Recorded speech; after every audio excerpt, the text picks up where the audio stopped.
Hello, this is wmpyr. Happy holidays once again. I'm still feeling a little fatigued, but I want to get back into y'all's training, so I'm going to give this a shot, okay?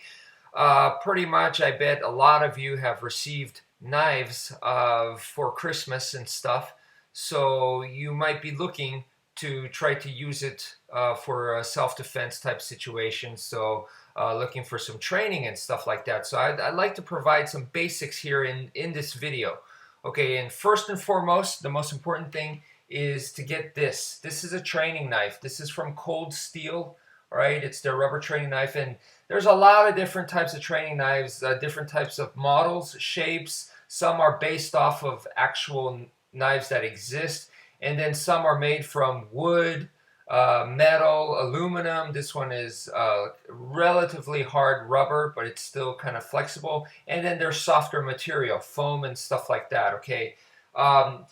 Each one has their pros and cons, so don't think that one is better than the other. There's all kinds of training knives, and you just have to know certain ones are better for certain things. But either way, I recommend get a training knife just because training with a live blade will limit you. It will limit your training, okay? And why would you want to limit your training? You want to get as best as you can, so you know it's a wise investment, okay? So that's the first thing.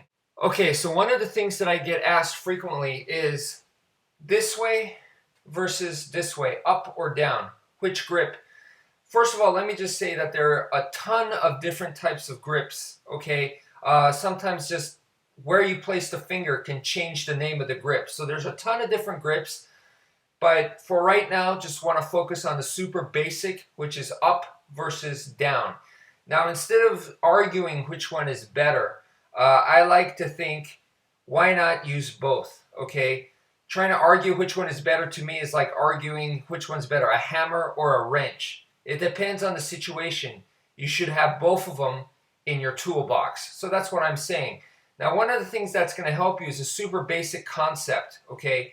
When you have it upwards like this is good for distance, all right? When you have it downwards like this is good when you have to battle close up, okay, in close range fighting. And one of the reasons why is because this is pointing downwards. When I bring my arms in close, like if my opponent's very close and I have to like do a little bit of grappling or shove the guy and stuff like that, okay? You can see that the blade is pointing outwards like that. So I feel safe. I feel relatively okay. If I'm holding it this way, upwards, and I bring my arms in close, I really don't like how the blade is very close to my face and my neck area. So even if I do this, you see it's right by my neck, or even if I go like this, it's too close to my face and stuff. So I do feel uncomfortable that way. So that's why for close range, I recommend this, all right? And then for long range, where you want reach, hold it upwards like this. Now, that's just a basic concept. There's plenty of guys that can fight really well close range like this, upwards, and there's plenty of guys that can actually fight this way, holding it downwards, and still have good reach, okay? So it's not set in stone, but that is a good place to start off with. This for reach, this for close. Now, the other thing that I get asked is, should the knife be in the front like this, front side, or should it be back side over here, okay? And once again, same argument. Use both in your arsenal. That's what I do. And the way, a simple concept that helps me out, once again, it's not set in stone, but if I want to be offensive, then the knife side comes to the front, okay? It's a lot closer to my opponent, closer to my targets and stuff, so I want the knife here so I could reach a target easy, okay? Back here is when I want to be defensive, and also like if I'm worried that they're going to try to take away my knife, okay? I want it far away from them as possible, so I'm being defensive. If I really don't want to use the knife and tell them, hey, back off, all right? I want to be defensive. I'm protecting my family and stuff like that, all right? I'm being like this, okay? But if not, if I want to be very offensive, then the knife to the front. Now, once again, this is not set in stone. You can be totally defensive with this in the front, okay? Use this like as a shield, okay? And you can still be back here and still be offensive, okay? For example, where you're rushing in and you're repeatedly stabbing, okay? You just want more power from back here. So you could still be very offensive. So it's not set in stone, but that's just a good way to remember things. If you want to be offensive like this, if you want to be defensive like that, okay? Just something to start off with. Okay, so now that we got that stuff out of the way, the next part is actual practice, okay? A good place to start is the forms, all right? So get your training knife out, okay? Right hand, and you're going to go 1, 2, 3, 4, and 5. This is the basic form. There's 5 moves. It's a diagonal, diagonal, horizontal, horizontal, and then stab. All right, you want to become very comfortable with this, get some reps to where you could basically do this even if you were drugged up or whatever, that this is just like breathing to you. This is not a problem to you at all. You should be able to do it in your sleep. Okay, so this, once you feel like you've got it down pretty well, then I recommend that now you do it with the left hand, okay? And this was just one of the questions that I received recently, is they're having trouble with the left hand.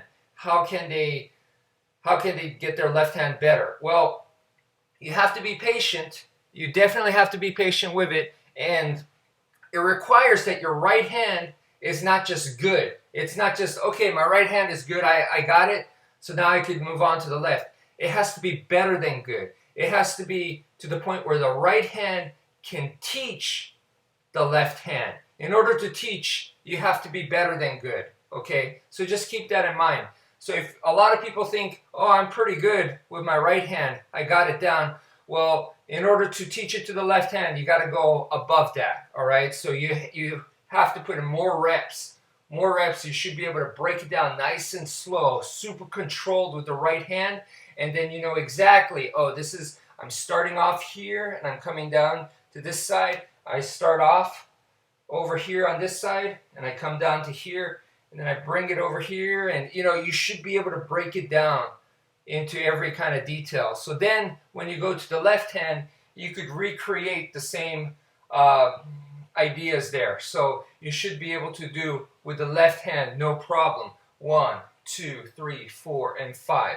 Okay, and once you get that, then this is where why we do double stick training. Okay, is you should be able to have 2 training knives and do the same thing. You should go 1, 2, 3, 4, 5. 1, 2, 3, 4, and 5. Okay, and you should be able to switch off.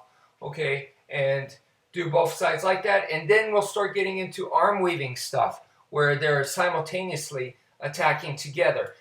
Even if you don't intend to use 2 knives or 2 weapons, if you're just going to use one, still training with double weapons teaches you to make the free hand, the empty hand, just as effective as your weapon hand, because this is the hand that can block, this is the hand that can check, this is the hand that can push, this is the hand that can guide my target so that I can cut it with the bladed weapon. So they cooperate together, basically, and that's extremely important. So that's why you want to get into to the point where you could simultaneously use both hands. All right, so that hopefully this gives you a basic understanding of how we go through the training. And the sticks, definitely you want to get to the point where you want to start training with the sticks. The sticks are very, very important because they exaggerate the movements and they make all this a lot easier. And they also are very good symbolic representation for other improvised weapons. So the same movements that we're using, that we learned for the knife, you want to be able to apply to anything you can grab. Okay, a club, a baton, an umbrella, a shoe, a belt, a comb, anything. So anyway, thank you for watching. Hope that makes sense, and take care, folks.